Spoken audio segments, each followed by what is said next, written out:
मुंबईच्या लाईफलाईन मधून ही अत्यंत धक्कादायक बातमी समोर येते आहे। कल्याण सीएसएमटी जलद लोकलच्या महिला डब्यामध्ये अक्षरशः सीटवरून बसण्यावरून झालेल्या वादात एका महिलेनं सहप्रवाशांवर थेट पेपर स्प्रे मारल्याचा प्रकार घडला।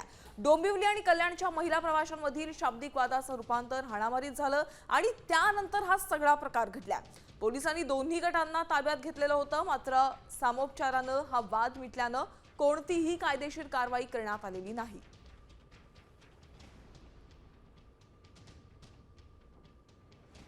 फर्स्ट क्लास महिलाच्या डब्यामध्ये जी घटना झाली होती याच्यामध्ये ठाण्यावरनं छत्रपती शिवाजी महाराज टर्मिनसकडे येत असताना डब्यामध्ये महिला फर्स्ट क्लासमध्ये काही महिलांमध्ये आपापसात सीटला घेऊन विवाद झाला होता आणि त्या विवादानंतर त्यातील एका महिलेने त्या डब्यावरती दुसऱ्या महिला ज्या होत्या डब्यातील त्यांच्यावरती पेपर स्प्रे मारण्याचा प्रकार झाला होता।